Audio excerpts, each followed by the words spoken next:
show. I'm Martin Willis, your host, and we have a fun show for you this evening. We have our guest is Nick Redfern, repeat guest. Always really love having him on the show. He's got a new book. I think he's written 50 books so far on all kinds of interesting topics. And this one is particularly interesting. We're going to be talking about top secret abduction files, what the government may or may not know. He always dives deep into these subjects and should be really fun to talk to him. Before that, I have Alejandro with a special guest visiting him. He's going to be on the show in just a second. And we are live on KGRA Radio. And I want to say hi to everyone over there. And getting some email from people over there, so that's always nice. And I'm getting a lot of email from Australia. They're one of the big listeners of the show. And I want to just say a little shout out to people over there. Stacy, I think, is one person's name. We also have Chris from Tasmania, who has written another blog. And this one is the Valentech UFO incident in Australia. He wrote about that. So check out podcastufo.com, and you'll see the blog is right there. And I want to thank everyone that helps out with the show. We absolutely could not do it without you. It's about a break even now, and I really appreciate people helping out.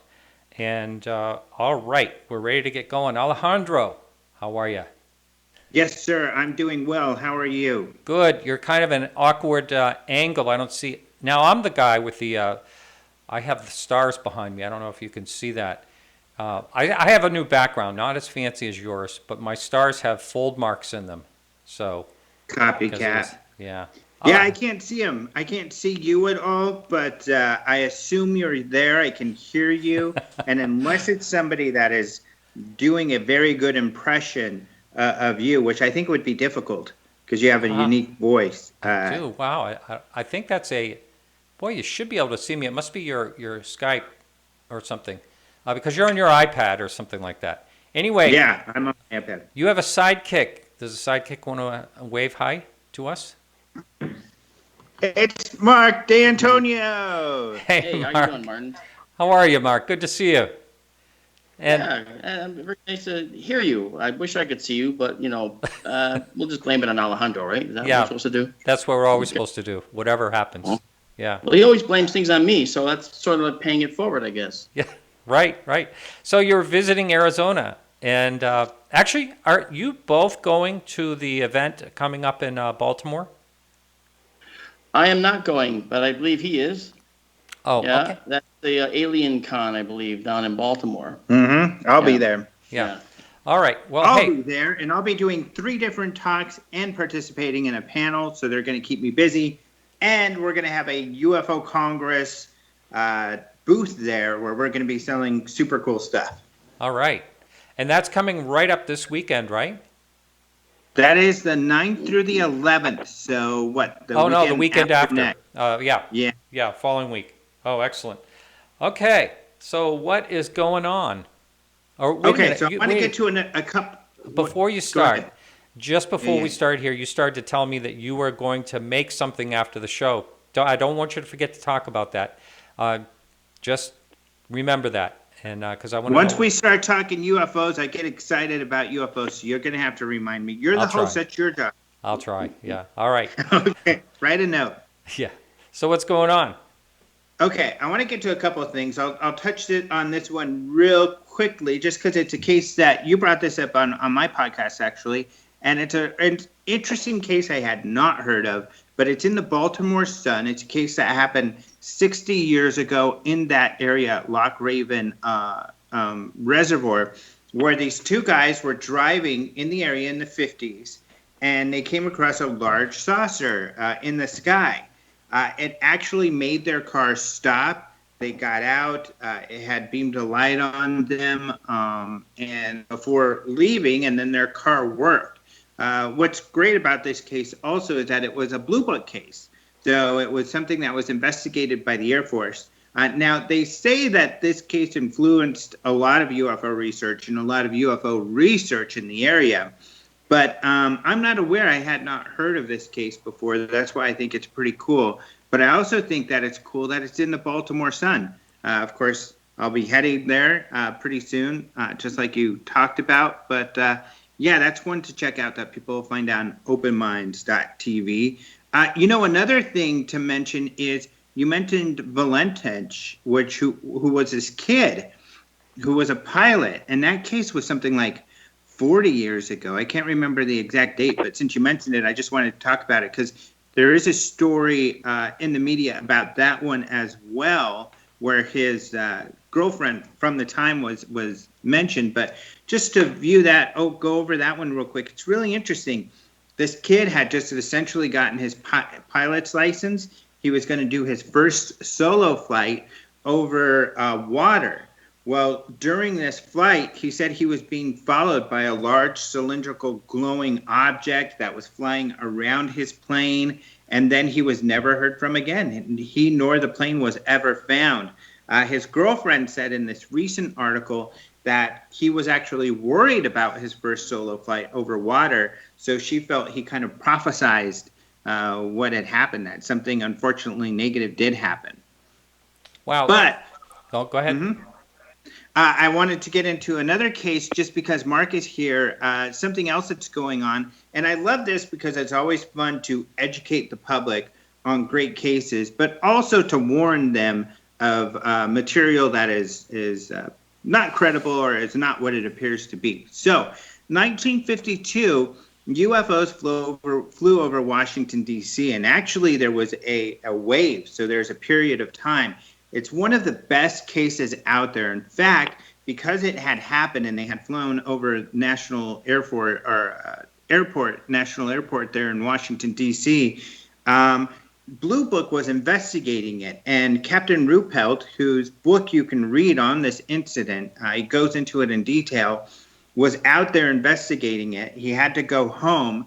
But the weekend after he went home, these things came back. And Blue Book personnel who were there in Washington, D.C., actually went to the control tower and witnessed all of this going down. It sounds much like, stories that you hear through history, including very similar to 2004 in San Diego, what happened to the Nimitz Carrier Strike Group like we hear about.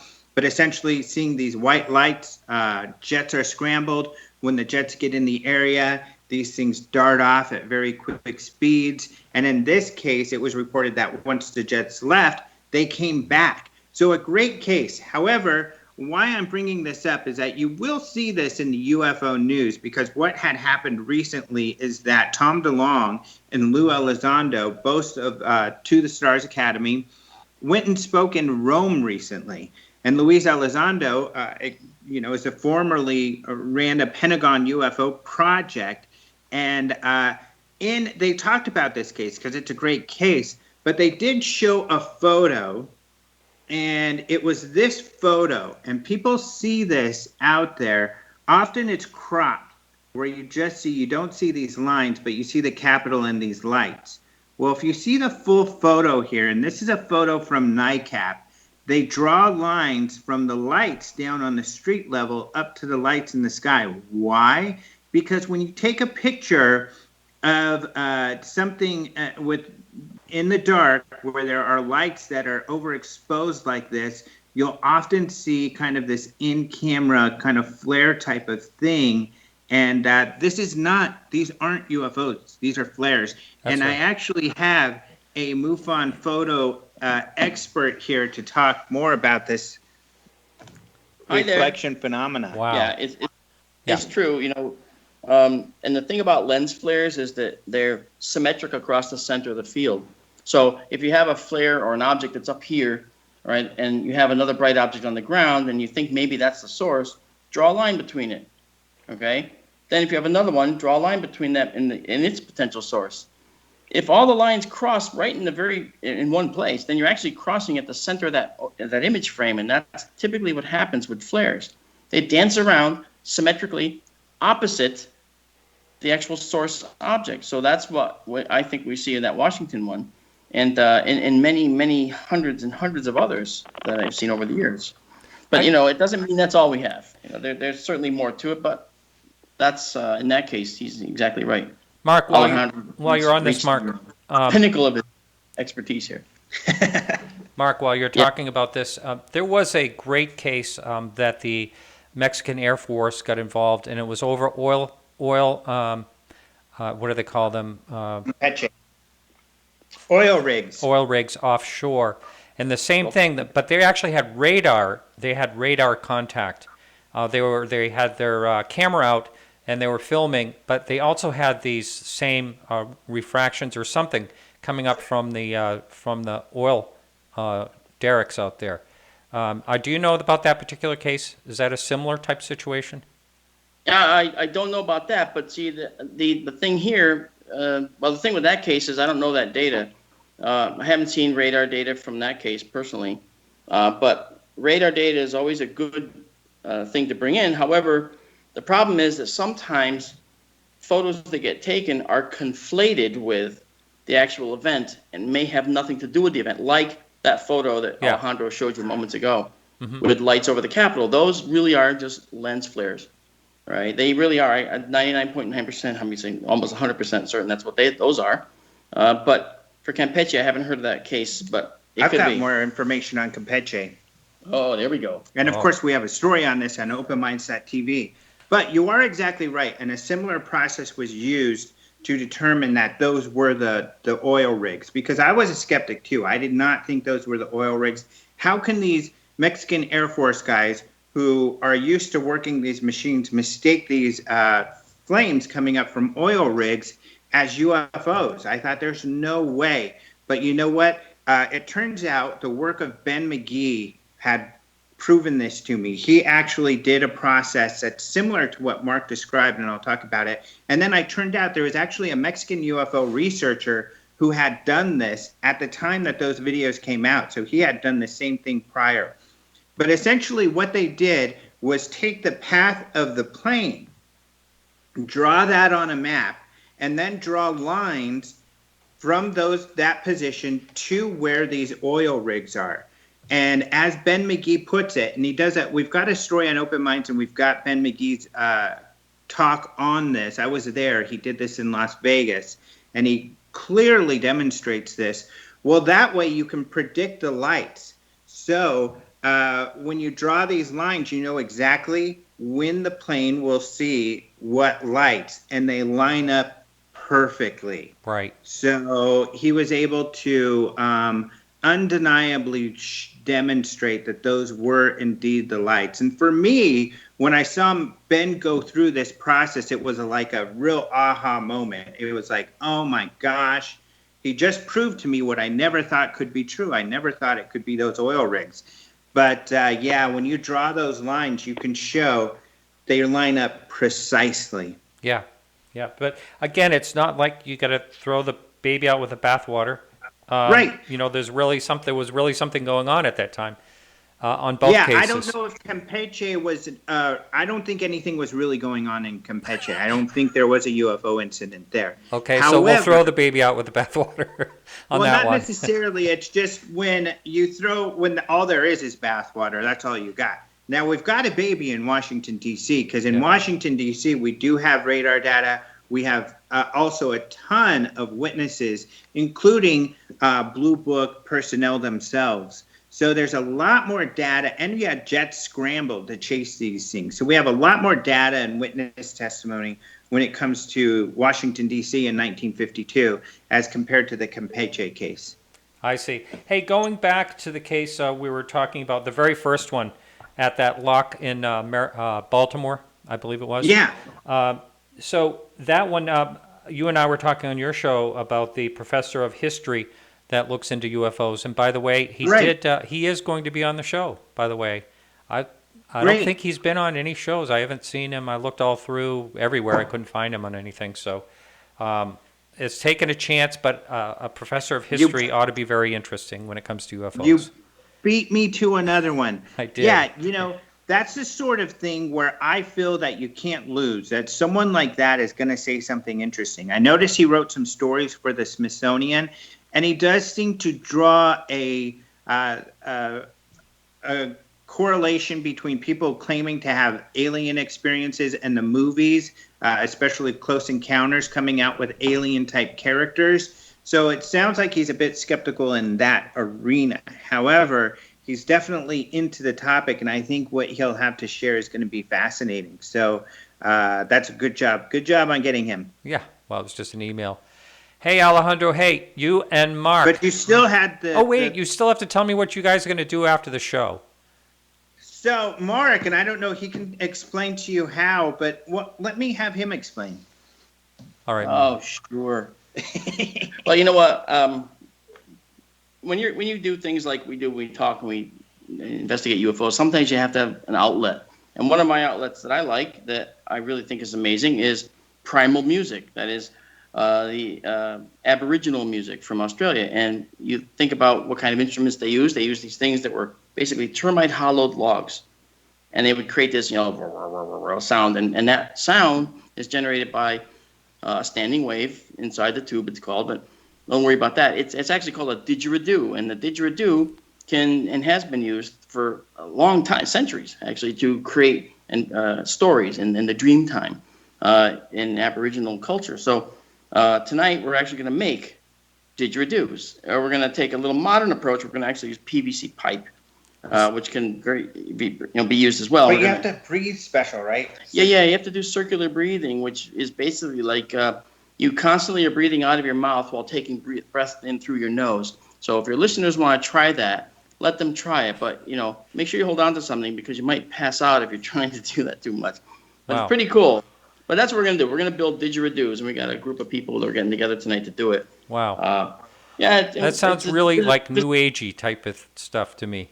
But it sounds like it fun, might sound too. New Agey. It sounds New Agey, maybe, but the Aborigines have been doing it for centuries. No, I'm interested. I'm just giving you a hard time.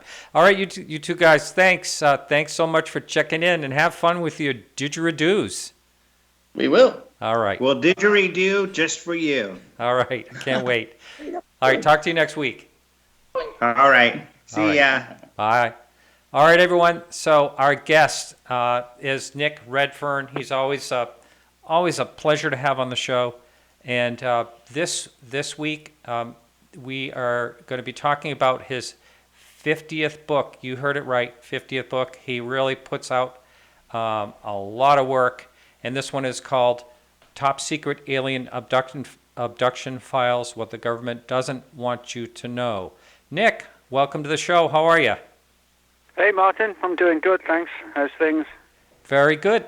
Good, as always. And I've always talked to you about, you're the only one I know that is so disciplined to write. How does it feel to get to your 50th book? Must be amazing. I don't know, really. I mean, if you asked me when I did the first book in 97 that 20 years later I'd have done 50, I'd have probably said there's no way. But I mean, it's what I enjoy doing, and it's one of these situations where I'm sort of pretty driven in the way that I write the books. For example, I like to sort of stick to what I call working hours. I usually get up about 7, have some breakfast, and answer emails, mess around on Facebook, and I do writing for the books and the magazines from 9 to 5, Monday to Friday. But evenings and weekends, I can literally completely switch off. I don't do any work on evenings. I don't work any weekends. That's, for me, evenings and weekends for having a good time. And but I do put in like an 8-hour day, Monday to Friday, just like a regular job. But I wouldn't want people to think that I consider it just a job. For me, it's a passion that I turned into a career as well. And for me, as long as I have that passion, that excitement, that sort of sense of, wow, this is really interesting, I've got to investigate this, as long as all that, I'll keep doing it, you know what I mean? Because it's what I enjoy doing, whether it's investigating Bigfoot, Chupacabra, UFO encounters. So, yes, as long as I'm happy doing it, and I can keep coming up with new material, which is an important thing. You don't want to just keep going over old ground. That was my next question. I was going to ask you, how do you come up with the topics that you come up with? And when you're talking about this discipline work that you do, the 9 to 5, so to speak, How do you do that when it comes to the research? I mean, boots on the ground, like you may have to go somewhere and look at files or something like that. Do you kind of keep it the same way, or is that in a whole different way? Yeah, that actually is pretty much a lot different. I mean, for the most part, I am sort of working from home during the day. But yeah, if I'm sort of going out somewhere, so let's say hypothetically, I mean, I live just outside Dallas, and if somebody phones me up and says, got a really interesting story, pictures, etc., and they're down in Houston, which is like a 5-hour drive from me, then yeah, that'll be totally different. I'll go down there and just grab a room for overnight, and chat with the witness, and so that's sort of totally different. Yeah. But in terms of actually doing the research, and coming up with new ideas, I mean, I guess I take sort of like a journalistic approach of just digging out stories, and particularly if somebody shares a story and they're okay about using it, and then I'll sort of look further into the story and further and get further leads and additional sources and contacts, and the story then starts to kind of build itself. It sort of has its own momentum almost. I see. Now, about topics, though, how does that? Do you do you test that by talking to people, or how do you figure out how to, how to come up with a topic that's your next? Yeah, well, that's a good question. I mean, sometimes it's purely and simply because there's something that I really want to write about. And so that's what I do. But then there are other occasions where a story falls in my lap, which is like, well, that's a really cool story. And I look into it further and find a lot of other cool aspects to the story. And so, then I pursue it further. Sometimes, you just stumble on something by mistake, or, with you're not even trying. And the more you look into it, the more you think, wow, there's X number of people who know something about this, but they've never really shared their story. And again, if they're fine with the stories being told, etc. But a lot of it, I guess, sort of comes from me having particular interests in certain areas and just digging around for things that fall into those categories, like Bigfoot or lake monsters, Chupacabra, Men in Black. I just, sort of pursue leads, really, and then expand them to like a book length, I guess. So how did this particular book, Alien Abduction Files, how did that begin? Well, yeah, I mean, with this book, like with any book, I'm not just somebody who writes books. I always also read books, and of course, if you're going to read a book and write a book, you want the audience to think, well, this is a good book. Not only is it a good book, but it's new material or a new slant or a new angle on the subject. And I think that's important. If you're writing books, you have a responsibility to your readership to give them something new with each book. So with this particular book, Top Secret Alien Abduction Files, now over the years and decades, dozens and dozens of books have been written on alien abductions. You've got like John Fuller's The Interrupted Journey back in the 60s on the Betty and Barney Hill case. Bud Hopkins' Missing Time, which was like sort of one of the definitive books on the subject around 79, 80, 81. And, of course, Whitley Strieber's Communion, the late John Mack, his books, and so on. And the subject of abductions interests me anyway, but the one angle that I'd heard snippets of, and I think a lot of people have heard snippets of, but had not been really fleshed out to any significant degree, was what government agencies may know about abductions, about abductees, about the agenda that's involved. And so I did what I always do. I sort of take a journalistic approach, tried to track down as many people who'd made comments on this or had experiences, with people from the government asking them about their abductions.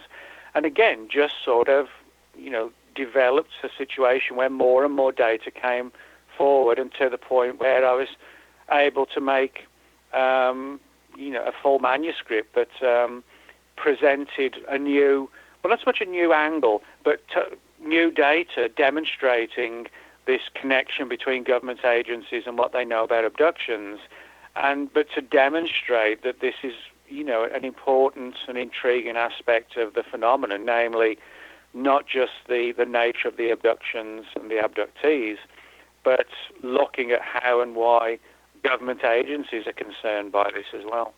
Great. Okay. Well, hey, Nick, we're at our first break, so we're going to go to break, and so we'll hold that thought and we'll come back to it. All right. All right. So this is Martin. I'm with Podcast UFO, and my guest is Nick Redfern. We're on KGRA Radio, and we'll be right back right after these messages. Clear. 3 minutes, gentlemen. 3 minutes. Okay. Very Okay. good.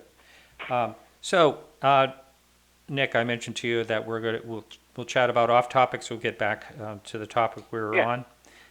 So I was just trying to think of something different to talk to you about while we're on break, and if this is too personal, just please let me know. But I wondered how you came about coming to live in the United States and end up near Dallas. Oh yeah, that's no problem. That's not a problem at all. Okay. So how did that all fall into Oh, place? sorry, I thought you meant you wanted to keep that for the show. Oh no, this is break stuff. Oh, I see. Okay. Well, yeah, this was 2001. I'd been over to the United States as far back as '98 for like lectures and conferences. But one of the people I met during the course of sort of doing the whole conference scene and so on was a guy named Ryan Wood. And Ryan was someone who used to investigate all the Majestic 12 documents with his dad, Dr. Bob Wood, and they did a huge amount of work on this. Mm-hmm. And one occasion, it was like just over a couple of beers at the bar, Ryan said, I'm looking for someone who can work for me full-time, doing research and investigations and looking into these documents and tracking down people who might know anything about it. And, I was in the UK then, and, I didn't have any ties or anything like that at all. And so he basically said to me, he said, would you be interested? And I said, well, yeah, sure. And, as I said, I enjoy sort of just traveling around here and there. I've never been one to worry about, not putting roots down. I'm fine with, just wherever the things take me, Yeah. Uh-huh. And so I basically went through the whole immigration process, and which took about 18 months. But during that period, I think about 4 months after I first applied with the immigration people, I was given a social security number and then permission to work, etc. So that then, obviously, Ryan had to wait until, I was legally able to do all this.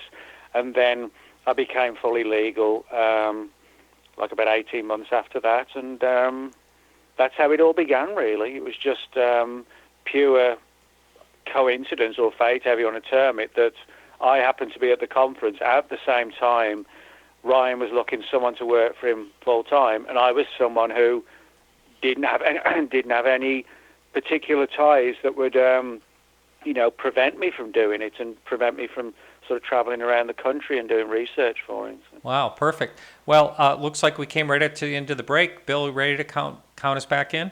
Yes, in about 10 seconds you'll be back. All right, sounds good.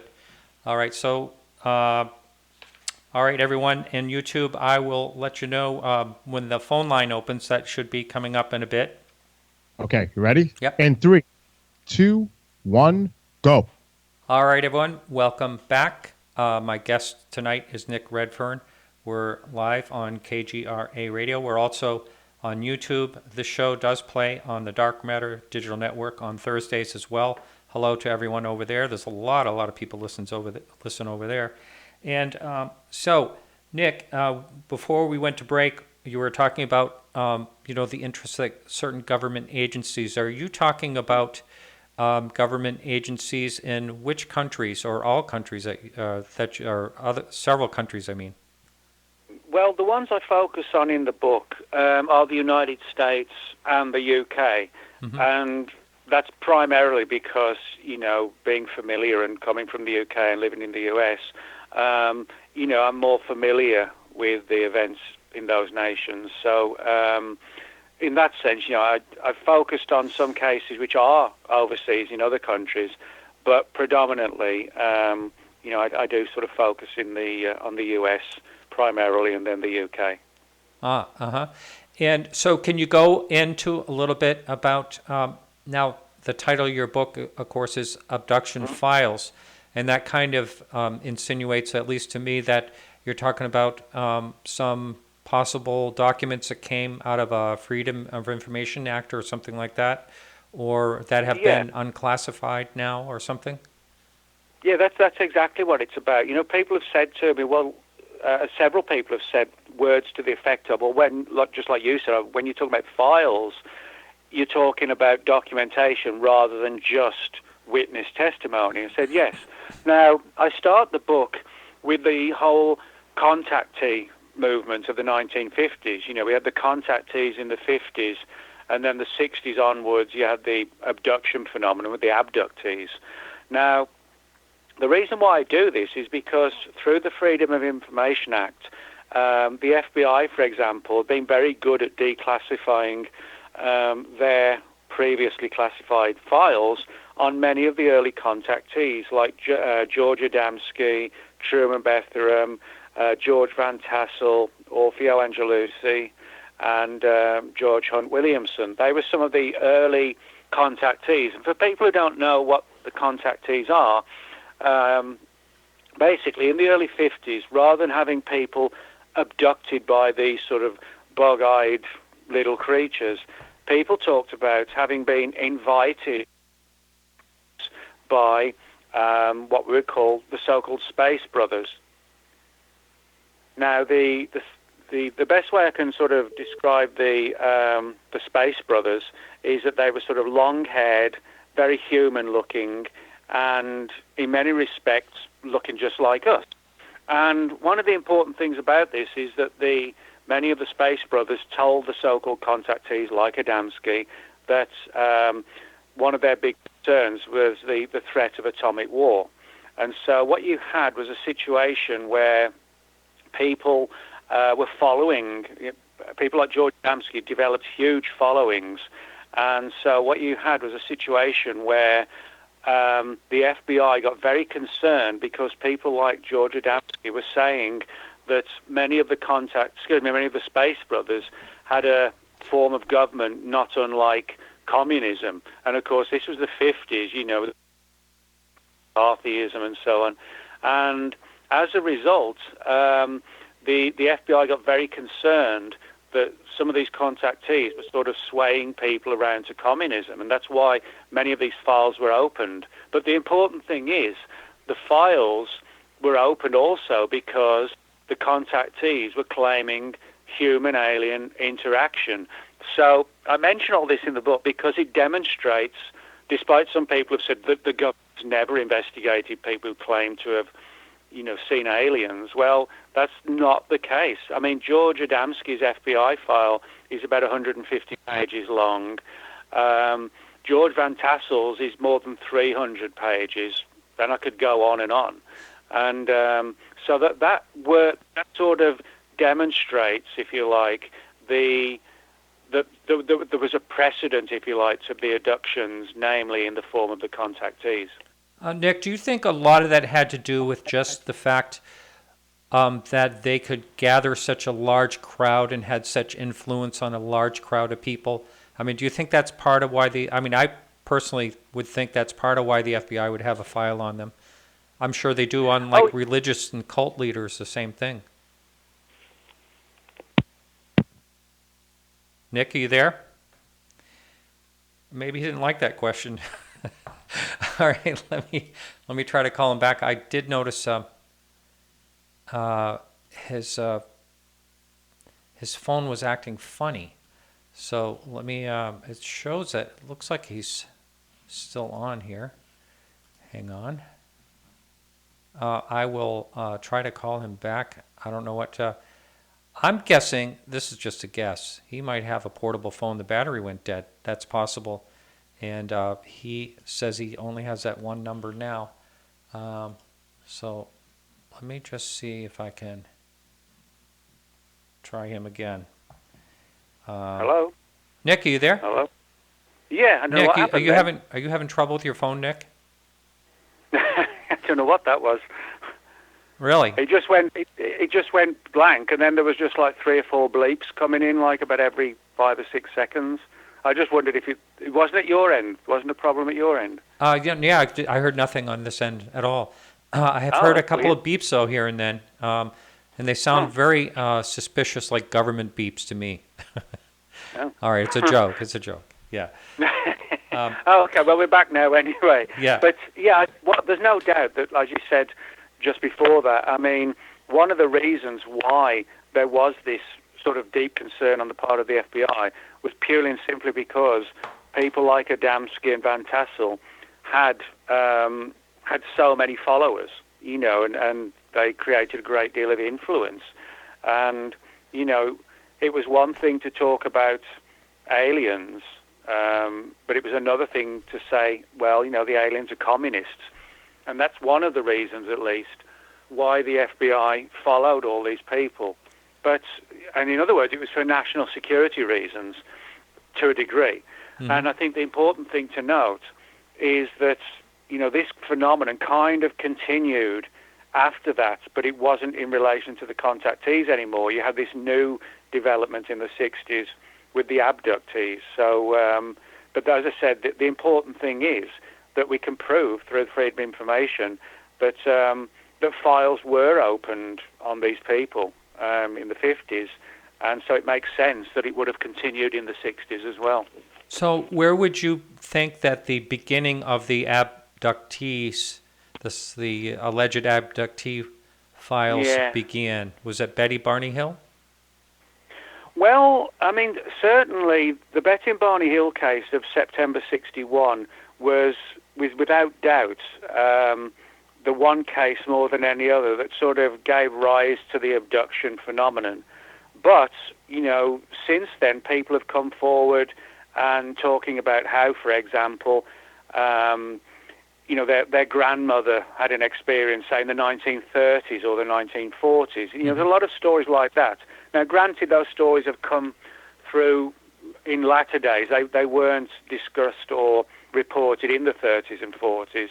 But, you know, there's no reason to not believe the people who said, you know, that their grandmother or great-grandmother had an abduction experience in the 20s or the 1910s or whenever. But there's no doubt that the Betty and Barney Hill case is certainly the one case more than any other that people sort of define as the first one. And that really was because it was in the public eye. Now, John Fuller wrote a book about this called The Interrupted Journey. Mm-hmm. And basically, to sort of give you a quick background, September 61, Betty and Barney Hill were coming back from a vacation in Canada, and they were traveling through the mountains. You know, it was a dark night, winding roads, forests, etc. And they saw this strange light in the sky, and they were sort of perplexed by what it was. It didn't seem to be acting like a regular airplane. It was almost as if it was shadowing them and watching them. And they got back home and felt kind of weird. And then over the next day or two, they started to both get these strange nightmares and dreams of having been stopped on the road and being taken on board this craft and subject to various stressful genetic experiments and things like this. And so that was really the start of it. And both of them suffered from what sounds very much like post-traumatic stress. And but Barney got the worst of it. He started to develop stomach ulcers, which eventually killed him, and just, you know, a state of stress. And the story, you know, is certainly like a defining one for the abduction phenomenon. But what I found doing the research was that there was an Air Force file on the Betty and Barney Hill case. And what I find particularly notable about this is the file. It tells the story, basically, as I've told you the story now, but in a far lengthier way. But the Air Force took the story very seriously. There was nothing about, UFO cranks or anything like that. It was a very sober and detailed study of exactly what happened to them. And the Air Force base that took all the details down shared the information with the Air Force Office of Special Investigations, who also looked into it. And intriguingly, on one occasion, Betty was speaking on the phone to interviewees about their case. And from there, what happened was that Betty was asked, can we put you through to another agency?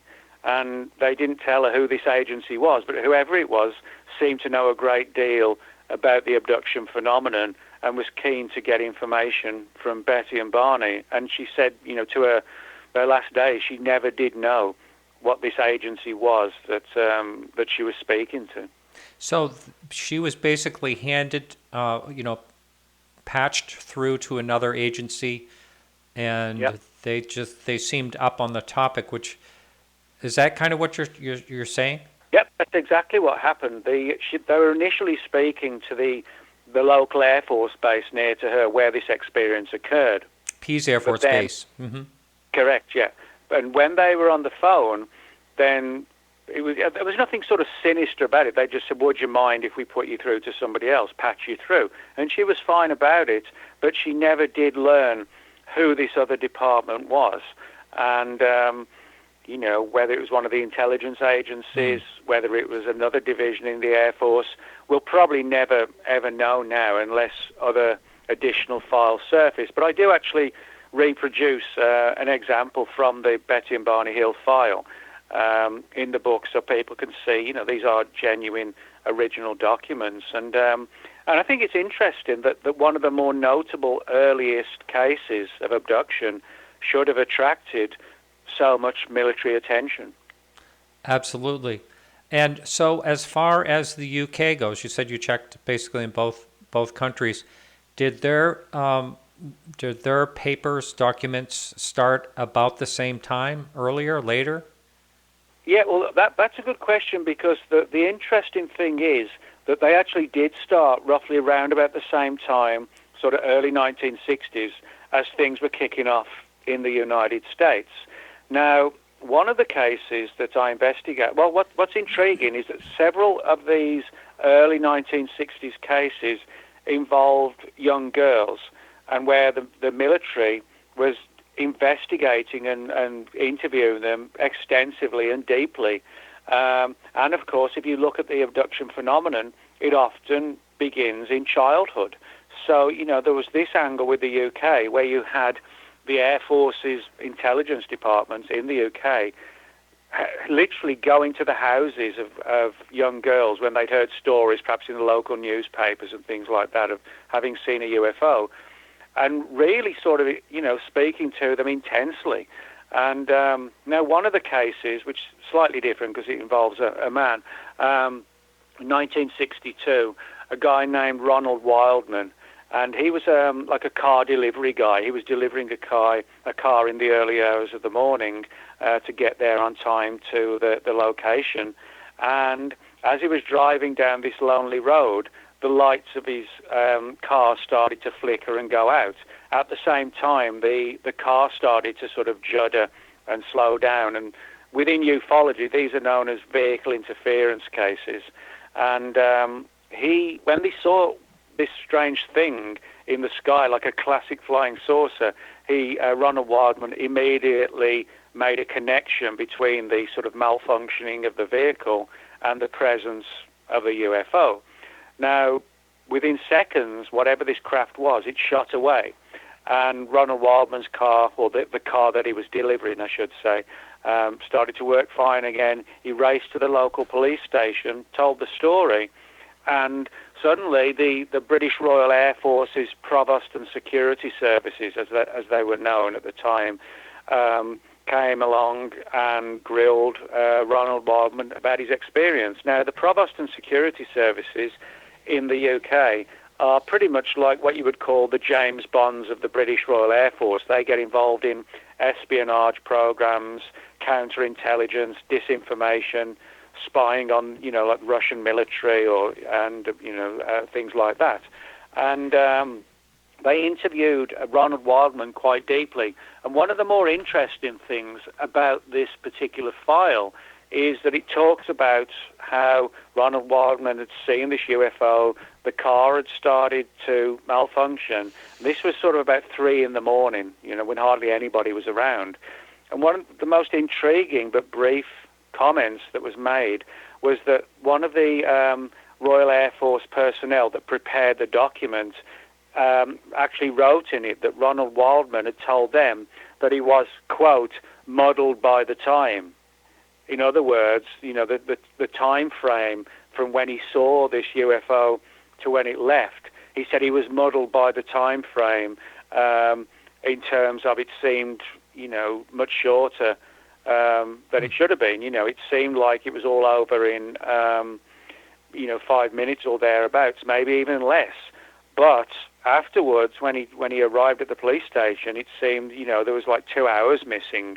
So it was clearly a case, again, of what we would call missing time. And there are sort of indications in the file that this, they realized this was a significant case, hence why they sent out the military. And it makes me think or suspect that that wasn't the first case they had on file in the UK of missing time and somebody driving down the road late at night and the car stalls. And then before they know it, they're missing 2 or 3 hours. Interesting. So are there other noted commonalities besides missing time that these people seem to be reporting? Well, yeah, one of them is obviously missing time. Another one is that most of these experiences occur late at night, whether it's at home or, like with Ronald Wildman, on isolated roads. Now, the fact that so many of these events do occur on isolated roads makes me think that whatever these abductors are, they're not all powerful. That it's as if they're limited in their abilities, which may be why they do choose people on late night roads, early hours of the morning, isolated areas where they're not going to be seen. So that does sound like, they're not sort of all-powerful entities, that they are potentially flawed in some ways, and that's why they're forced to sort of camouflage themselves in terms of just coming out at night. But there are other angles as well, that the vehicles starting to play up and the engines and the lights going out and so on. You can find those throughout numerous UFO cases, not just in the UK or the US, but all around the world. There was a wave of sightings or events exactly like this in Levelland, Texas in 1957, where, again, so like classic flying saucer type craft were seen, and as people's vehicles got close, the engine would splutter, the lights would go off, and then the car would come to a complete halt until the craft had vanished. So, I think it's interesting that there are these themes that sort of run through so many of these abduction cases. I do too. That part has always really fascinated me, and I did speak to someone that had that particular situation happen. Their car died, and those are just so unexplainable, and there are so many of them. As a matter of fact, during the news, Alejandro and I, or he was discussing a case in I forget, Loch Haven, I believe it's called, in Baltimore.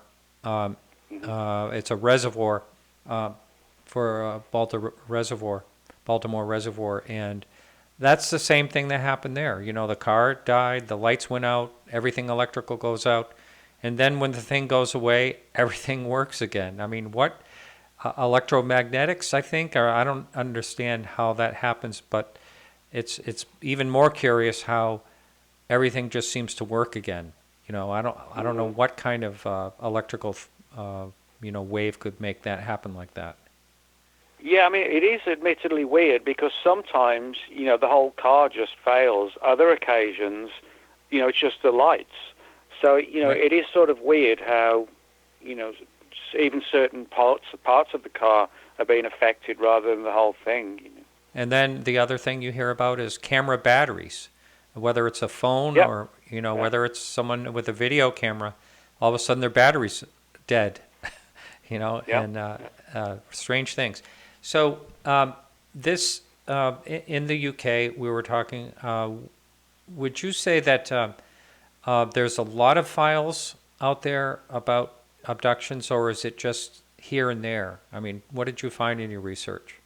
Well, I mean, it's difficult to say for sure because, it took a lot of time and effort to get a lot of these files.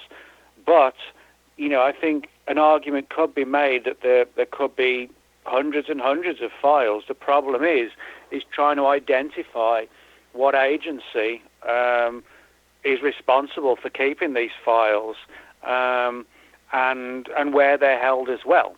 And it's also possible that perhaps some of this research has been sort of farmed out to private corporations, which makes it even more difficult to try and get the files because private corporations aren't subject to the Freedom of Information Act. And very often government agencies do contract the work outside. Sure. I mean, it's like, for example, if you look at, U.S. Air Force military planes, well, the U.S. Air Force doesn't build the planes. It gets companies like Lockheed, McDonnell Douglas to make the planes for them, but they're contracted. And it would not surprise me if, sort of like private security corporations and things like that may have been enlisted to help in this. And in some cases, there's some evidence for this, that it's sort of done by almost like outside agencies that aren't directly connected to the government, but are doing the work on the government's behalf, Now, I've heard, you could correct me if I'm wrong on this, but I heard in the UK that with the Freedom of Information Act, you can get documents, but they're costly. Or it does cost some money to do this? It's not like in the United States where there's no charge. They actually charge you. Is that good information or do, untrue? Yeah. So, some of the files you can get free when they've been declassified and so on. But there are some times when, if the files haven't been declassified, and the relevant person in the office that does one of the people that sort of does the searching for the files, in these massive archives, they will charge you for the time that it took them to find the files. But that part is the same in the United States. For example, let's say that with the FBI, let's say you were looking for a file on some obscure UFO researcher in the 50s. And if the FBI hasn't declassified that file, they will then have to go to their archives and see if they have anything under that person's name. And if it takes them sort of 5 or 6 hours to find the material and check it, and then another 5 hours to go through the file to see if there are any security issues that need to be blacked out, they will basically write back to you and say, okay, we found a file, or we suspect there's a file, but we also calculate that it's going to take sort of 36 man-hours to answer your questions. They will charge you for that as well, that in the United States. Now, the big difference in the UK is that a lot of the files, as they're declassified, they'll charge you for copying them. They don't charge you for seeing them. If you want to go to the archives in London or just outside London, you can just go there and look at the files and make pencil notes and copy them. But that they will charge you for photocopying the documents. Yeah. Okay. It sounded to me that it was a real costly thing, but I guess that was just someone's... Well, the only reason why it would be really costly would be, let's say, they charge 50 cents or something a page to photocopy them, and the file happens to be like 300 pages, you know what I mean? Then it would be costly, but that's purely and simply because the file might be so big. If the file is sort of 15 pages and they're going to charge you 50 cents, well, that's not bad, because they would they'd copy them for you and mail them to you, or email them as a PDF. Some agencies will do that. So it really depends on, the size of the file, how long it takes them to find the file if it hasn't already been declassified. So there are issues like that have a bearing on whether or not there's an actual cost involved or not. I see. And I didn't, I think I just spoke to someone where they said that it was just too costly and they weren't even going to go forward with it. So I don't have any idea what they... Well, I can tell you why that is in the UK, because a lot of the files are really thick. And the reason being that the UK files their UFO files in a different way to the US. Now, in the US, many of the files are, the files are sort of split into separate cases. So if you just wanted a file on John Smith's sighting from 1966, it might be just 7 or 8 pages, and they probably wouldn't even charge you for that. But in the UK, the Ministry of Defence didn't split their files by cases, they split them by years. So in other words, the UK files are huge because they're not split into similar separate case files. They're all contained in like January the 1st to December 31st, 365 days. In other words, the British files are so expensive, or can be, because there's a year's worth of files in there. You see what I mean? I got it. Whereas in the US, they're not split by or contained by year. They're actually split by case. Yeah, I see. Okay. Well, we're going to go into the break now. My guest is Nick Redfern. This is Martin Willis with Podcast UFO. We're on KGRA Radio, and we are going to talk at the break about. We're actually going to be answering some questions that came in on the chat. So, all right, we'll be right back. Hang in there. Okay. Clear. 3 minutes. 3 minutes. Got it. Okay. All right, Nick, so I am going to move over and look at the chat room and see if we have any questions. Someone wanted to know what we thought about Valiant Thor. Now, Valiant Thor was this guy supposedly that, he said he was he told the government he was an alien. I can't remember a whole lot about him. This is back in decades ago, right? Do you know anything about? Yeah. It was a story told by a guy named Frank Stranges, who was a UFO researcher in the 50s, and he claimed to have met this human-looking alien called Valiant Thor, who had infiltrated the Pentagon and was trying to sort of change our mindset in terms of, military and confrontations with the Russians. And again, one of the big concerns was the extent to which the public would be influenced, by this. But it wasn't an abduction case. It was a contactee case. Right. Someone also wants to know what your thoughts are on Skinwalker Ranch. Oh, okay. Well, yeah. I mean, I think that's.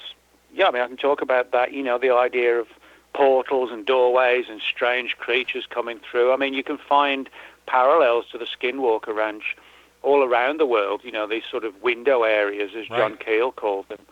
So, I think it's a valid phenomenon. I don't pretend to understand how it works, but I mean, Skinwalker Ranch is probably the best, most well-known aspect of what is actually like a worldwide type of phenomenon of portals and doorways and things like that. Yeah, it sure is a strange place. I think it's I don't know if it's the strangest place in the world, but it's got to be on the top list. I've never been there, but I mean, from the people who I've spoken to who have been there, and of course, Colm Keller and George Knapp's book on the subject. Yes. I mean, it makes it clear that there's something really weird going on. That's for sure. Here's an unusual question, one that I've never thought of. Are there any reports of UFOs near cemeteries or at funerals? I've never heard of anything. Have you? That's a good Halloween question. That is good for Halloween. The only thing I can think of that is kind of spooky for Halloween is that in 1966, when the whole Mothman phenomenon kicked off in Point Pleasant, West Virginia, well, actually, before it all kicked off in Point Pleasant, just about Nick, a week before... I'm sorry, Nick. I hate to do this, but we're right at the end of the break. Yes. So we'll talk about that during the show. Yeah. All right, go ahead, Bill. We're coming back in about 15 seconds. All right. So we'll bring that whole topic up during the show. And we're going an hour straight, right? That's Martin? right, yes. Okay. Stand by.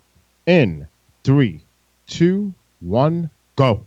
All right, welcome back. This is Martin Willis. My guest is Nick Redfern. We're on KGRA Radio live, and we're also over on YouTube live. We're going to be taking calls after the first part of the hour. During the break, someone asked kind of a Halloween-related question, like have there been any UFO sightings over any funerals or cemeteries? And Nick started to talk about the Mothman. So, Nick, do you want to just continue? I know this is kind of jumping in a whole different topic here. Oh, no, that's cool. Yeah. Yeah. Well, yeah, I mean, I'm not personally aware of sort of, a direct UFO, cemetery type connection. But one of the things I can say for sure is that when in December 1966, which was when the whole November 66, when the whole Mothman phenomenon began in Point Pleasant, West Virginia, this sort of winged humanoid thing with these fiery, glowing red eyes, which John Keel wrote about in his book, The Mothman Prophecies. Now, a lot of people don't know is that although Point Pleasant was the focus of all this activity, the very first sighting of Mothman was made at a little town just about a 30-minute drive from Point Pleasant. And what happened in this particular case was that there were 3 grave diggers digging a grave in a local cemetery when they saw this Mothman-type creature flying or gliding over the cemetery and then vanished into the darkness. Wow. So, that's sort of there's no UFO component, but it's sort of a classic case of a strange creature suddenly manifesting out of nowhere over a cemetery. Right. And I know from our previous conversations that you really are, it's kind of more of your bailiwick when it comes to like cryptozoology and stuff like that, right? I mean, that's something you're really interested in.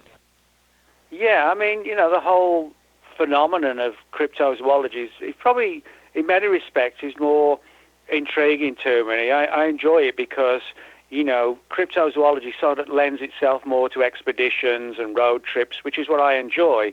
As much as I enjoy and find the UFO subjects intriguing, if you get a story 10 years later, there's not much you can do about it other than just sort of chronicle it. But, if you get the reports from like a local forest or a lake of a strange creature, you can be on the scene and investigate it and maybe one day find something.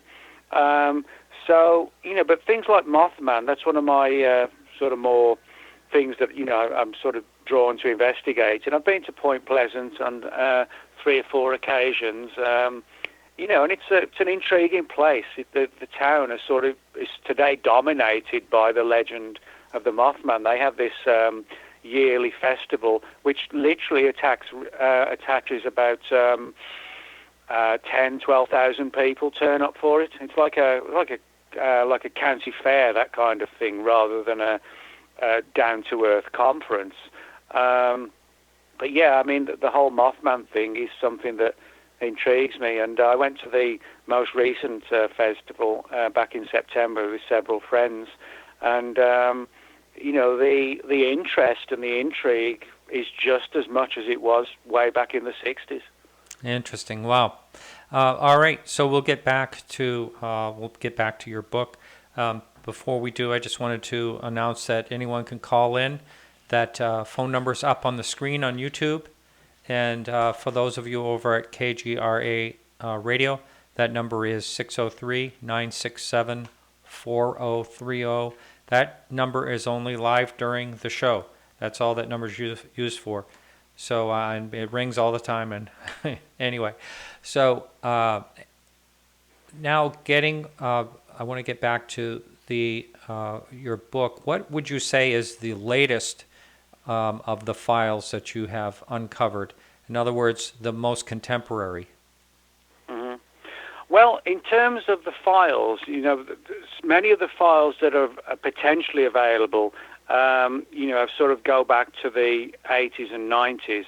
But in terms of the cases where people have spoken about government interest in abductions, that actually goes right up till last year, and also focuses on the Mothman. Now, one of the things I talk about in the book is a wave of sightings of creatures very much like Mothman that were made around Chicago last year. Yes. Sort of about 15 months ago, 16 months ago, something like that. And you had a lot of people seeing, usually late at night, this sort of large winged humanoid finger, sort of red eyes, and to many people it was sort of seen as like as a precursor of doom and tragedy, and people got a weird vibe just from seeing it.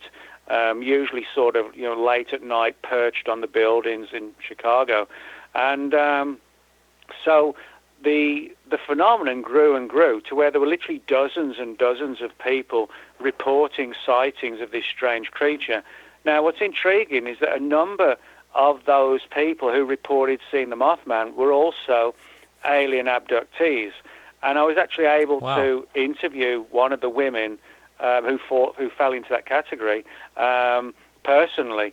And she told me a fascinating story of how she and many other people who she was speaking to as well had seen sightings of this Mothman-type creature around Chicago, and then in the following nights, sort of, one night after, 2 nights after, 3 nights after, they started to have really sort of nightmarish dreams of nuclear war and of Chicago just obliterated and millions dead, and a number of people in that period talked about this angle of sort of having apocalyptic dreams in the wake of seeing this Mothman-type creature in Chicago. And I did a couple of articles on this issue for Mysterious Universe, and I got, as a response, probably now about 30 or 40 cases where most of them around Chicago, many of the people were abductees, and they had these nightmarish dreams of just massive destruction and, the end of civilization and country in ruins. And one of the women I spoke to told me how she had a knock on the door, and a man identified himself. And this was someone who'd actually gone out there and told her story. And that's an important thing. I think that's how she was tracked down.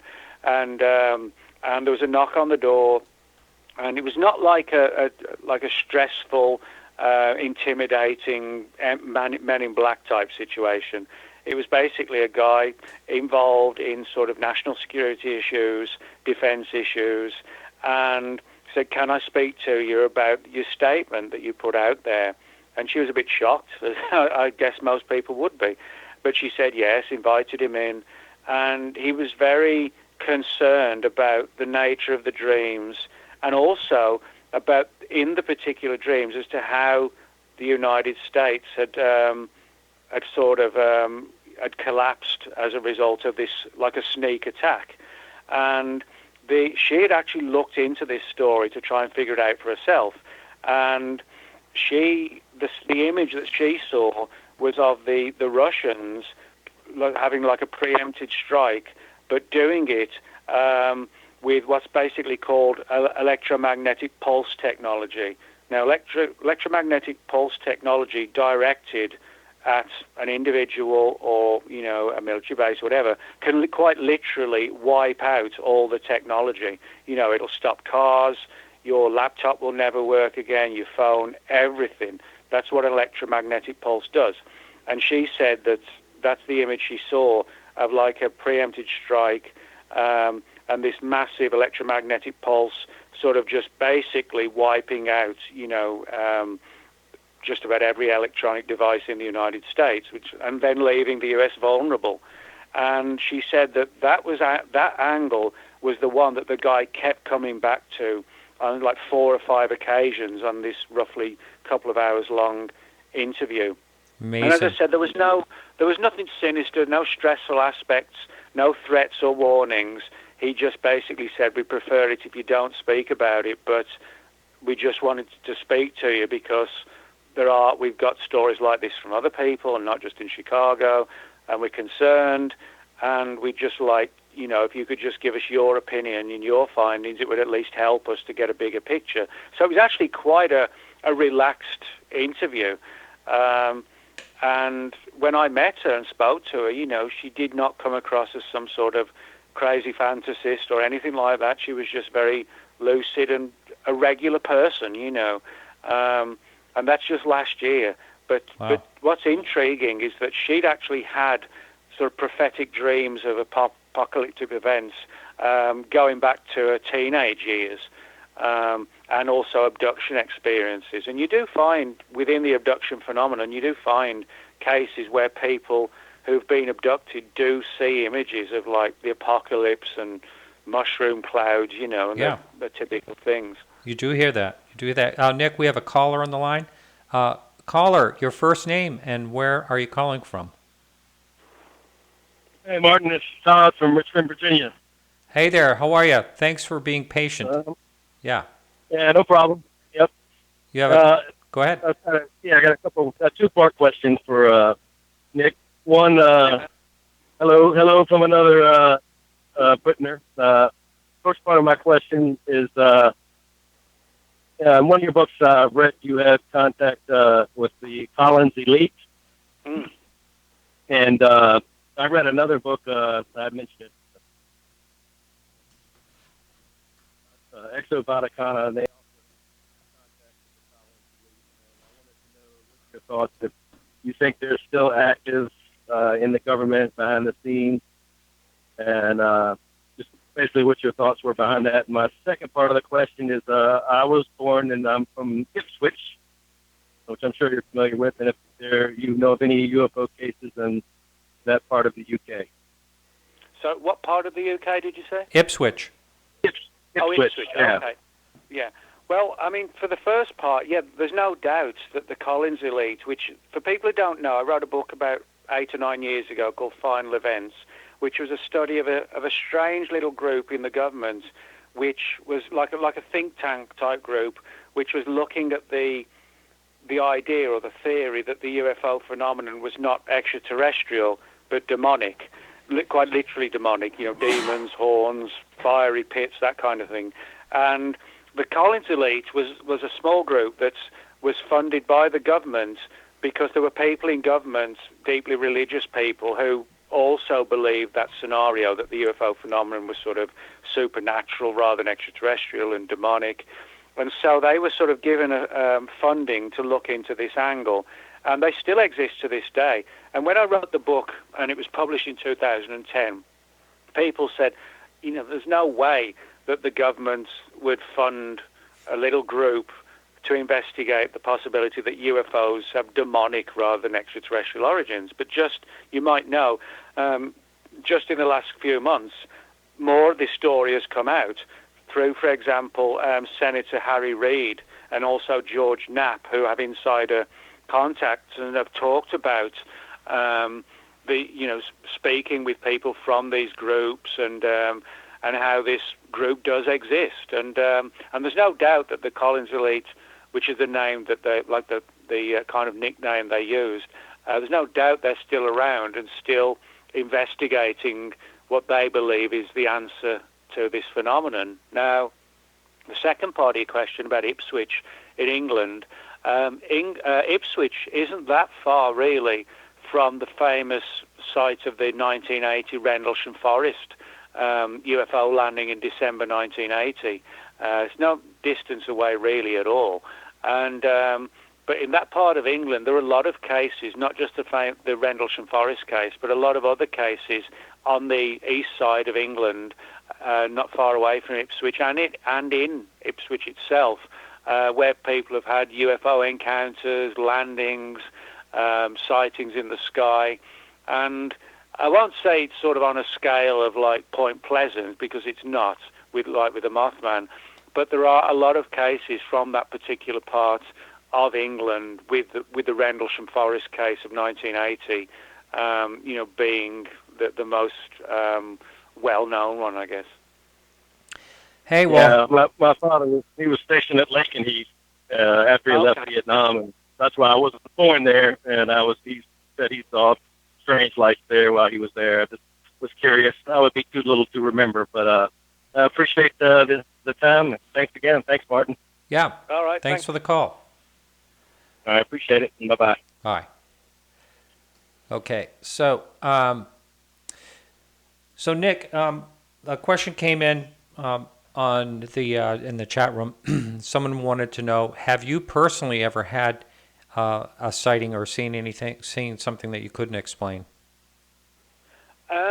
Well, I've never had a UFO sighting, but what actually got me interested in all this was that my dad was a radar mechanic in the British Royal Air Force, which is the equivalent of the US Air Force over here. Mm-hmm. And he was involved in his career in 3 UFO incidents which were radar-based, where the radar operators were tracking these strange objects actually approaching from the east coast of England. And my dad was stationed at a British Royal Air Force base called Neatishead, which, funnily enough, is actually not that too far from Ipswich, which the caller just mentioned.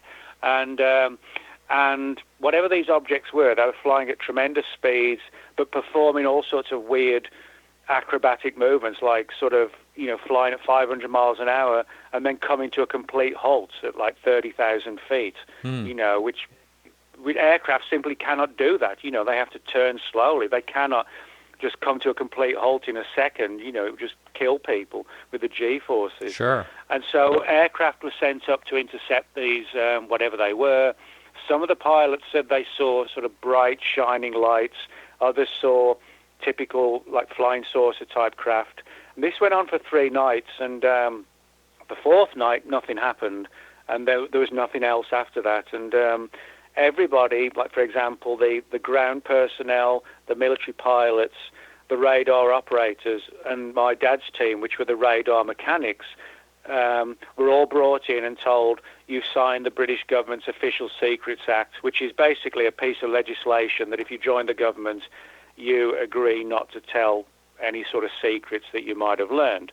Now, my dad didn't say anything till I was about 11 or 12, and when he told me this story, it sort of really fascinated me, not just because it was my own dad, but also because he was a radar mechanic in the British military, and he knew the difference between this or that, on the radar screens, and was able to confirm to the team that no, there were no problems with the radar. Whatever they were picking up really was there.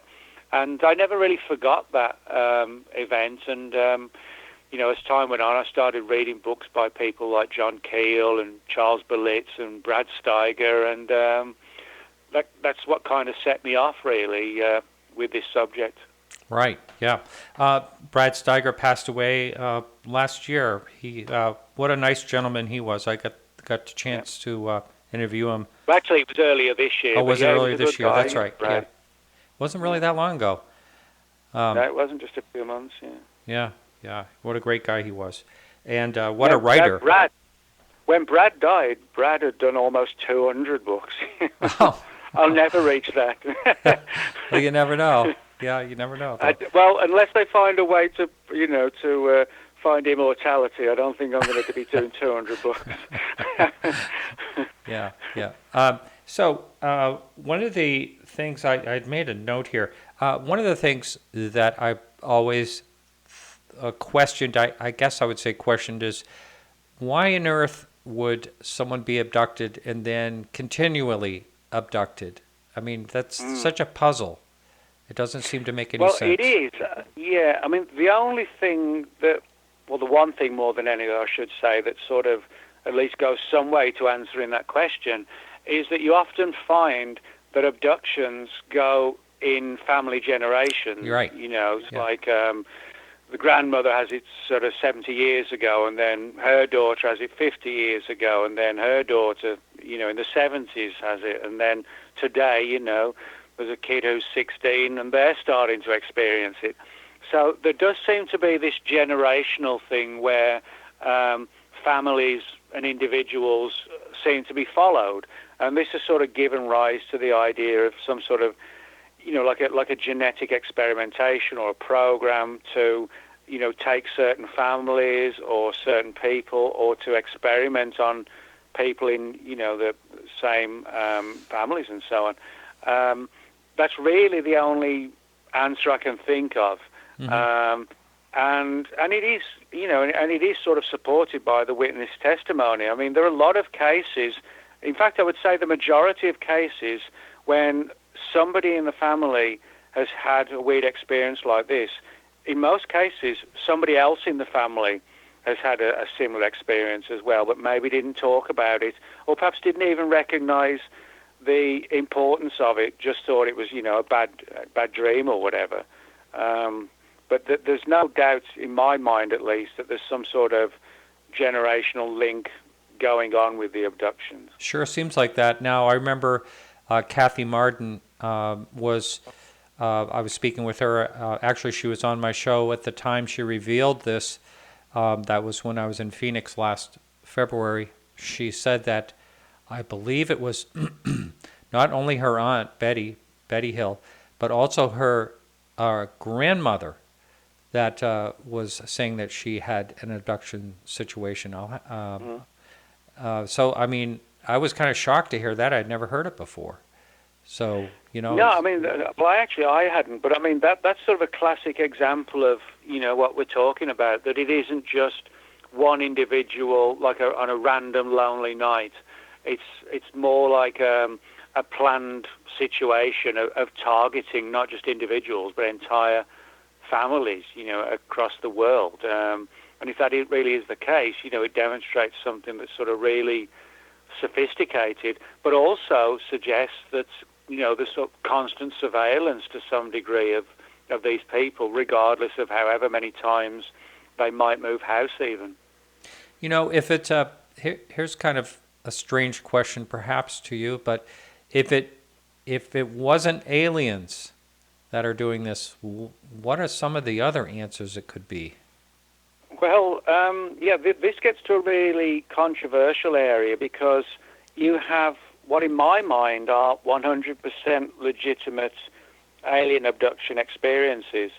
But there are some cases where the witnesses have said that they were abducted after being abducted by, the so-called greys, these little figures with the big black eyes and the big head.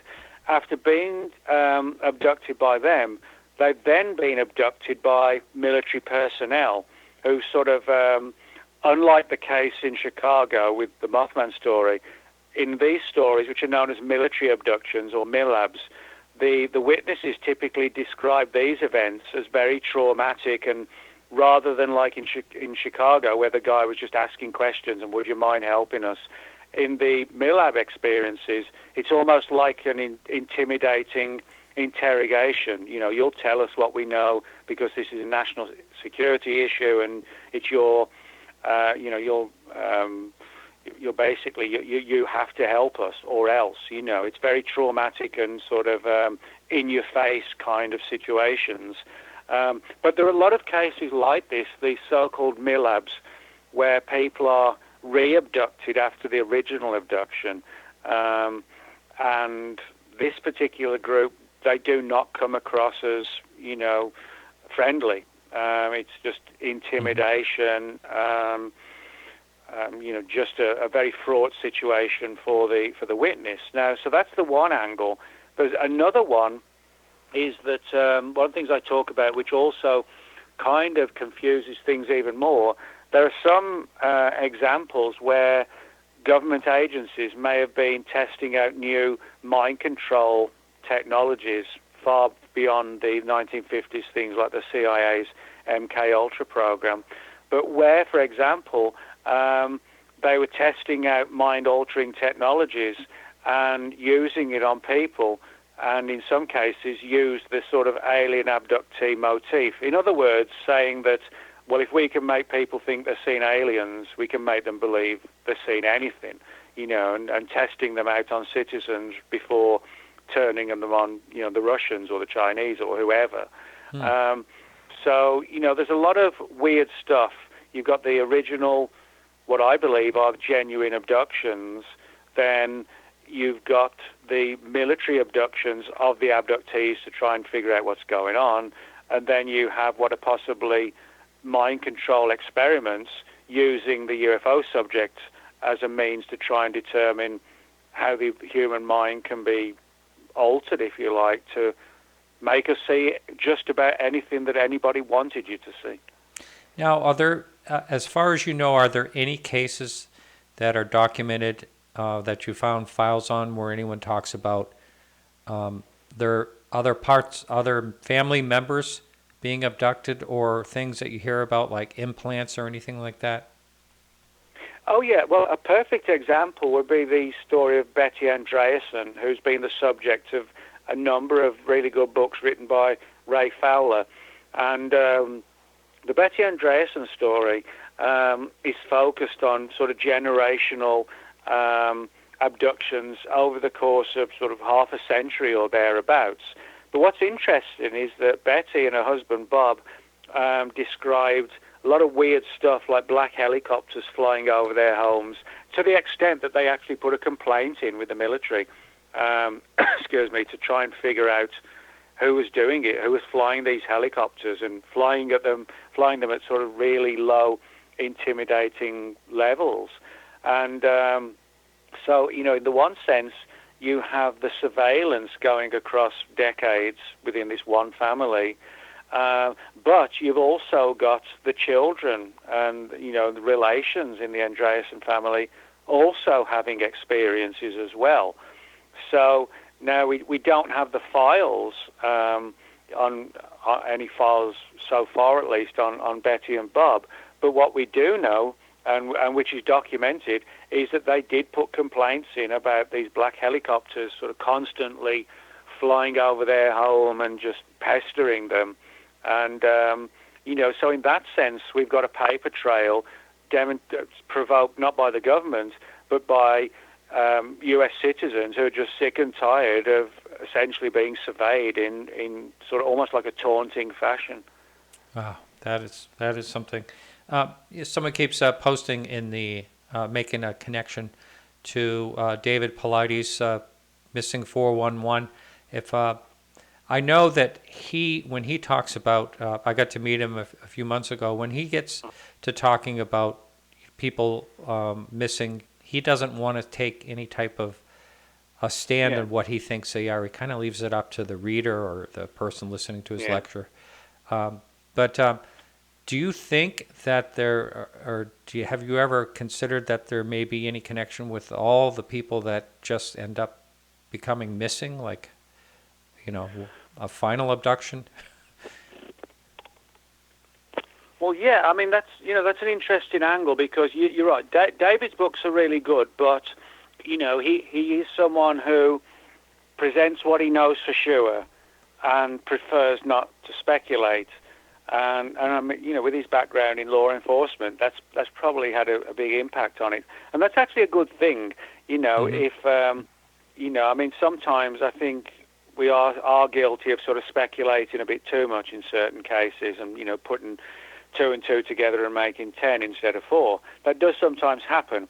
But what I would say is that, David has made, regardless of what the cause is, David has made a really good case that there are certain incidents, particularly around the United States, and a lot of them in the national forests, where people have vanished under extremely weird circumstances, which even baffled the law enforcement people that looked into these cases. Now, in the one thing we know for sure about the alien abductions, is that, well, the reason we know about the cases is because the people are brought back. Right. They tell their stories.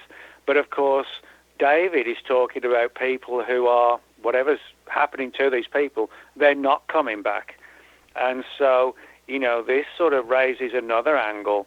Well, are there abductions, alien abductions, where the people have never been brought back? I mean, if you look at there's actually a section on the FBI's website.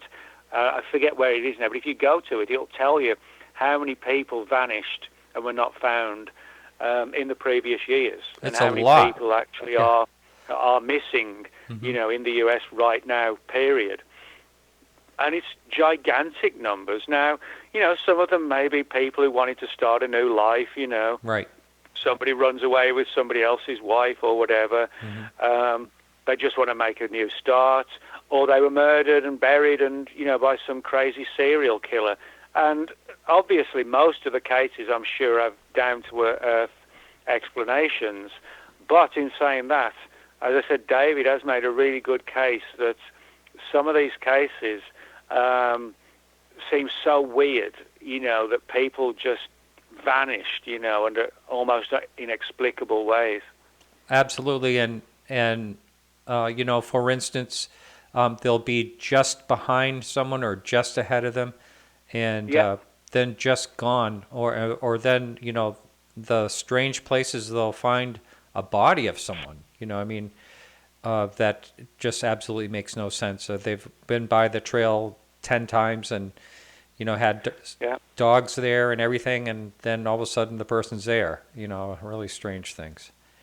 I think David's, for people who haven't read them, I would recommend David's books, these Missing 411 books, which there's like a series of them, because nobody else is actually really doing this kind of research of what's happening to the thousands of people who vanish every year and literally are not seen again, Yosemite's a big place for that.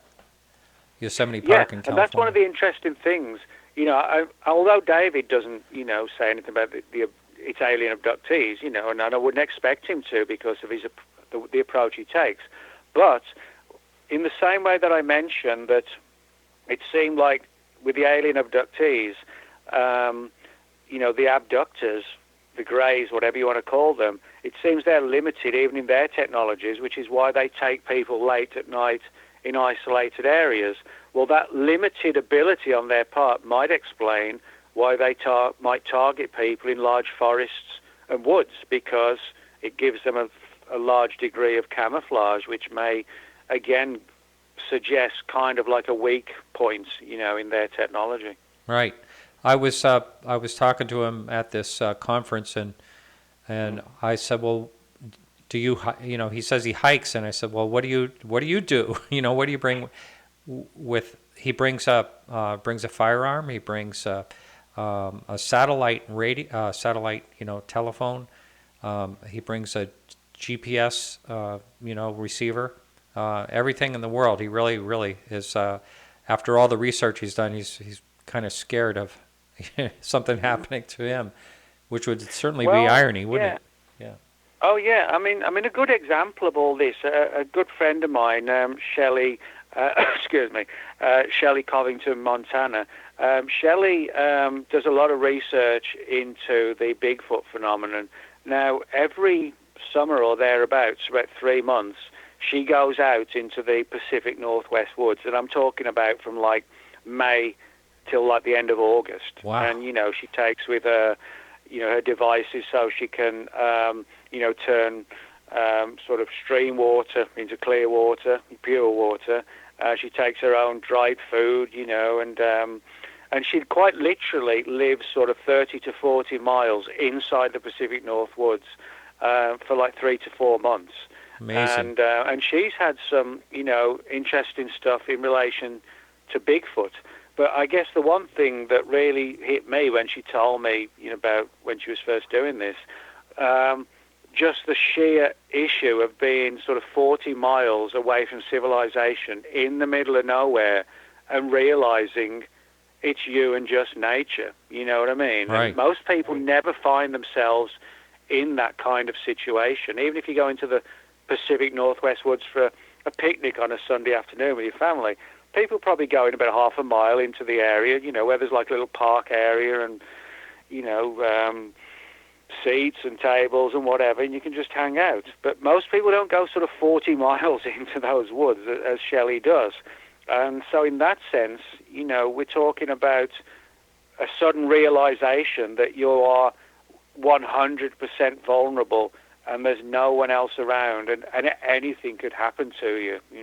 I know. It's like, the mountain men. I don't know if you've ever heard about them, but back in the 18th century, the fur trade, they would just go out for like years in the woods. And I don't know how anyone did that.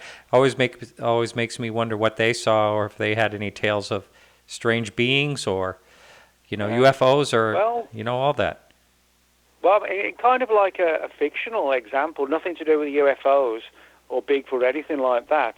But, I mean, you look at a movie like Deliverance, you've got, a bunch of friends from just regular civilization, and then they head out, for half a day or 2 days, and they end up in the woods, and then, all turns bad, and that's, and granted, it's just a movie, but, I mean, you can easily see how when you get out of regular civilization, you can be really, really vulnerable, and no one would even know that you were missing, That's right. Yeah. Scary.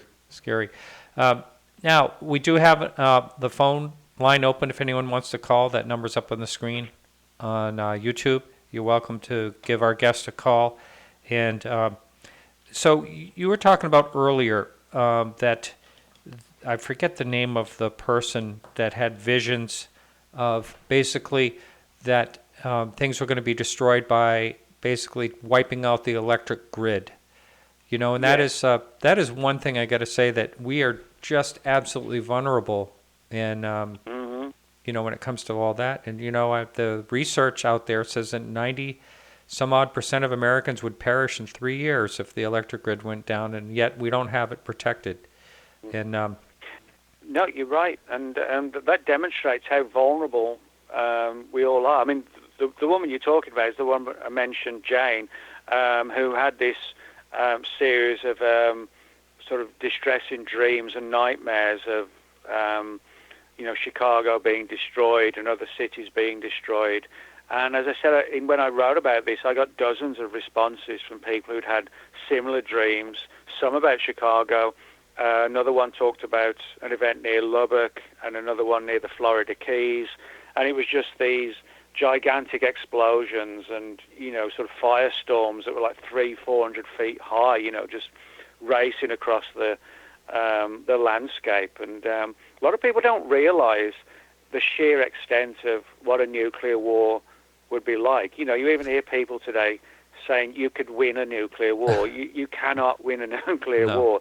Neither us nor the Russians can launch a sneak attack in terms of just launching the missiles, because both sides have spy satellites spying on all the missile silos. They only have to see the missile silo open, and the heat signature tells them that they're about to launch. So no one can win. But I mean, with the atomic weapons we have today, they're so powerful that, I mean, the wind blast from the average nuclear missile today is like 1,200 miles an hour. We watch, like on CNN or whatever, distressing shots of, a town you just wrecked, and the wind was like 150 miles an hour. Yeah. You think you change that to an atomic blast, and you've got wind speeds of 1,200 miles an hour, 1,200 miles an hour. Nothing will withstand that. And just the blast, Yeah. just wiping out entire cities, just turning everything to dust for like 20 miles, and radiation. And that's from one bomb, never mind the additional 150 or 200 that are going to hit the country as well. No one would win. But there is this angle where, in a worst-case scenario, we get taken out because, as you said, you have this electromagnetic pulse issue which will wipe out just about everything on the grid. Not just talk about the internet going out for a few days and whatever, you can't check Facebook. We're talking about just the complete collapse of, the grid. Everything's gone, and it will not come back. And what we lose is people have no idea, but the average food that you get in a restaurant has traveled 1,400 miles. Everything would be down. And I know this is way off the topic of your book and with the show, but it's interesting. It isn't really, because the reason why I say it isn't really is because a lot of abductees have seen in the following the abduction event, they've experienced very traumatic dreams, nightmares, and visions of atomic warfare, and just worldwide destruction. And the big question is, why are abductees being given these images? Why are those images being implanted in their minds? Is it a means to sort of have these people warn us of what could be the case of, the future? But then again, you have to wonder, why aren't they going direct to the president, or a king, a queen, a prime minister? Why are they just going to random members of the general public who, no disrespect, but they're not like a president who can get the word out to everybody. So it is admittedly,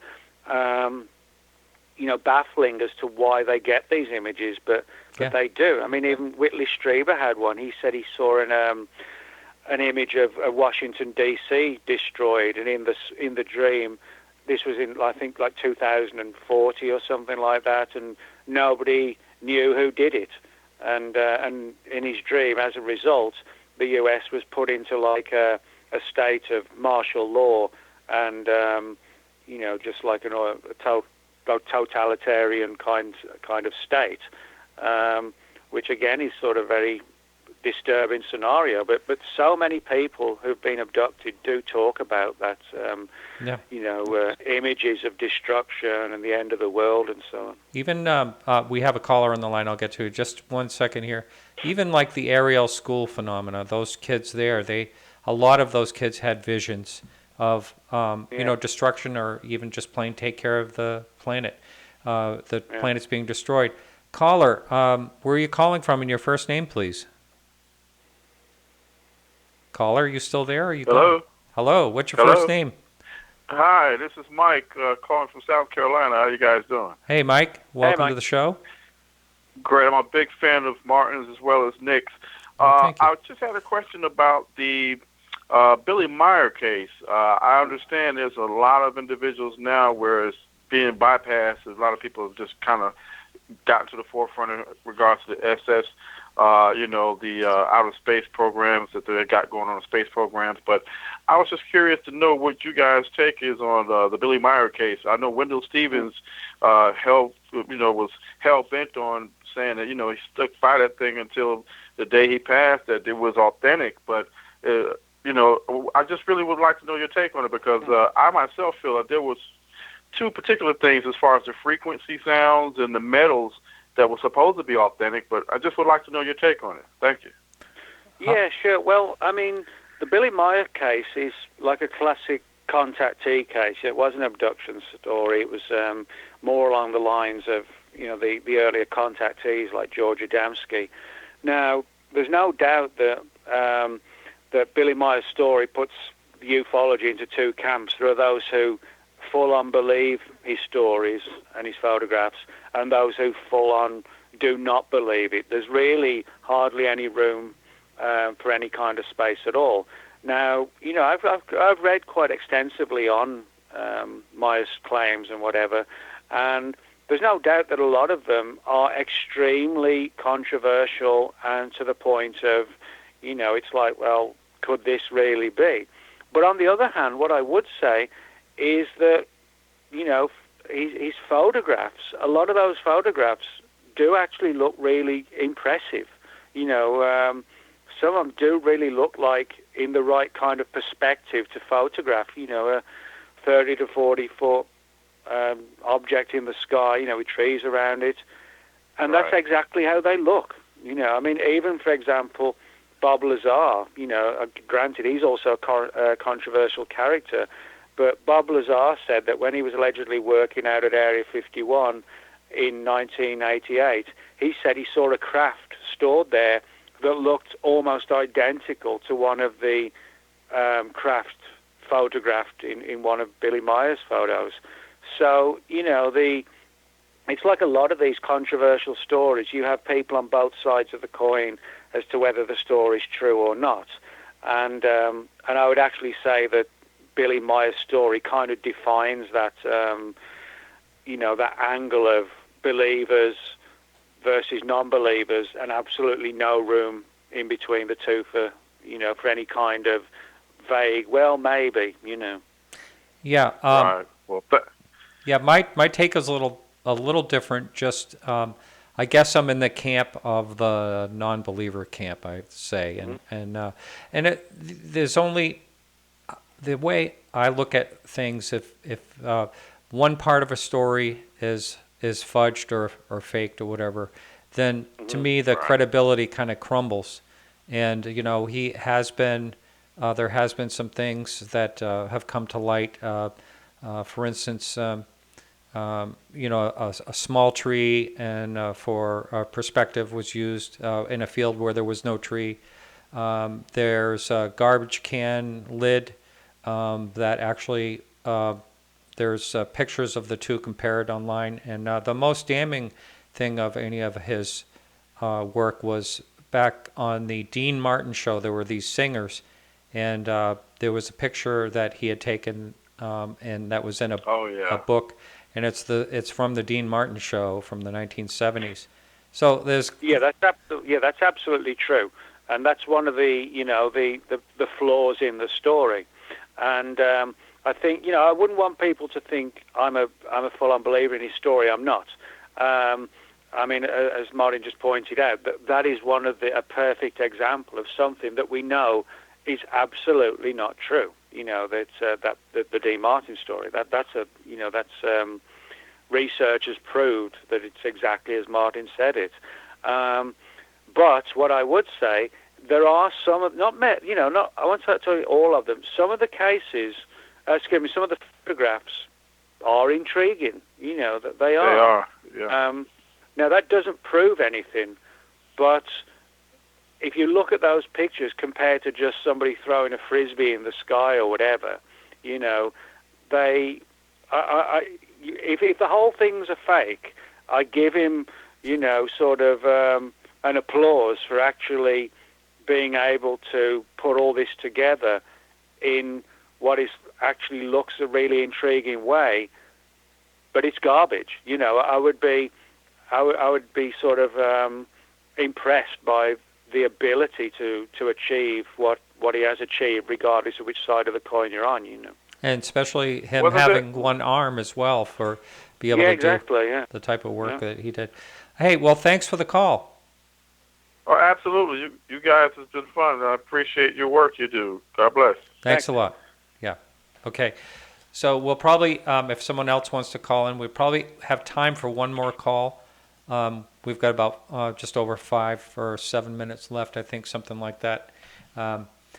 So let me just ask you this, change gears a little bit. Do you have anything else in the works coming up? I mean, your next book, or how much of a break do you take between writing books anyway? Oh, I'm pretty good. I like to sort of go on vacation and whatever. So a couple of months ago, I went back to England for 2 weeks just to catch up with family and friends, and had a good time there. Went to a school reunion and saw a bunch of people who looked the same, and a bunch of people who I didn't even recognize them. Yeah, that's how those things are. And, yeah, so that was fun, and I got to drink a bunch of English beer, which was also good. So. And I mean, I'm like I said, I'm someone who, I'm very good at sort of, as I see it, as sort of doing the work and taking time off. I mean, to give you an example, like not that it has anything to do with UFOs, but in relation to your question, I mean, like last Friday night, I went to me and a girlfriend. We went out to a local club in Dallas here called Trees, and there was a concert on from Doyle, who's the guitarist from the punk band the Misfits, and he put on a really good show. So we went there Friday night. Saturday night we went to an early Halloween party, and so I'm very good at sort of doing the work and writing about it, and then I'll switch off and crank up the Ramones or whatever, you know. Okay, so but what about your next project? What do you have? Oh, yeah, that's right. Yeah. Well, this is just purely coincidence that I've got two books coming out fairly close to each other, and it's mainly because, well, completely because they're with different publishers, and sometimes, you know, the publication dates clash a little bit. So the Alien Abductions book, the official release date is actually November the 1st, but it's already available. You can get it on Amazon and off the shelves in Barnes & Noble. So that's November the 1st, but on January the 1st, I have a book out on the whole history of Area 51, and that'll be out on January the 1st. Wow, I'm real interested. I have to have you back. Real interested in that, and because that seems like that would be such a hard thing to do research on. I mean, it's... Well, it is. I mean, you know, you're sort of forced to go with what data's available purely and simply because it is such a, you know, an enigmatic kind of place, I guess. Now, can someone actually, if someone actually works there, can they, I mean, is it in their contract as far as they just can't talk about that they ever worked there? I mean, do you know if it's that type of... Yeah, I mean, I would imagine that's the case, and certain people have come forward to say that, yes, that is the case.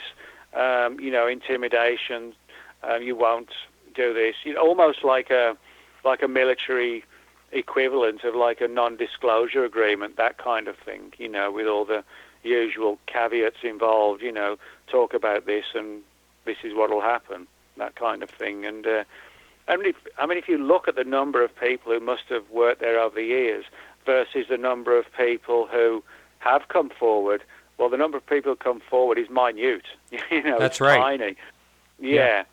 So, I mean, it's clear that, you know, whatever contract you sign, it's fairly binding, to say the very least. That's right. And the secrets there, you know, I mean, what they're working on, you know, I mean, and it may have nothing to do with aliens, you know, I mean, that is speculation, but anytime something becomes totally secret like that, their conspiracies just kind of grow out of that. Yeah, and I think, you know, it's almost as if like Area 51 has become its own entity, you know, it's part of pop culture. Yeah. You know, it's probably the only government installation in the world which has achieved like a major position within pop culture. I mean, you know, it appeared in Independence Day, which the Pentagon was actually going to help to, you know, provide imagery and aircraft for Independence Day until the producer and the writer said, well, we want to include Area 51 in the story. And the Pentagon said, if you want to focus on Area 51, sorry, we can't work with you. And that's not hearsay. That's a true story. The Pentagon basically told the production company, you know, if you want to mention Area 51, we're not going to get involved. And that's what happened. So, you know, it's been in Area 51. It's been in Independence Day. It's been in the X-Files. You know, everybody has heard of it. It's like the world's most famous top secret base. It's top secret, but everybody knows of it, you know. Now, what do they call, or what did they call Area 51? Do you know what they actually called it? Well, Area 51 itself is actually part of an even bigger... It is called Area 51, but Area 51 itself is contained in an even bigger part of Nevada, which is called the Nevada Test and Training Range. And it's in that particular range that Area 51 exists. And there are various other areas within that particular Nevada Test and Training Range. And that actually, its origins goes back to the Second World War, when there was, after Pearl Harbor, there was this, you know, this need for beefing up the military and developing new bases and where technologies could be developed. And so it sort of all gravitated towards Nevada. You know, we had these isolated deserts and mountains, and it was seen as the perfect place to sort of start new technologies and aircraft, and it just kind of grew into the 50s, where they were developing and flying things like the U-2 spy plane, and then into the 60s we got the Blackbird spy plane, and then we have stories of crashed UFOs and dead aliens, which I point out in the book, like a little snippet, even though the book's 2 months away. I do sometimes wonder if the UFO angle has been kind of overblown as a means to hide the fact that there are really weird craft out there of our creation. But by suggesting they're UFOs, the media or the so-called serious media stay away from it. And Right. that may be the whole point. That could be. To make it look stupid and sensational, and it keeps a good cover for what's really going on there. Right. Hey, Nick, we are totally out of time. So thanks so much. It's been a pleasure as always, and I'll look forward to talking to you again in January. All right. Thanks, Martin. All right. You take care. You too. All right, everyone. So that's it for the show. Thanks so much for listening. We'll be back next week with Guess Who? Alejandro Rojas. He's my guest next week. Anyway, thanks so much, and thanks for supporting the show and watching the show, listening to the show, everything you do. And remember to keep your eyes to the sky.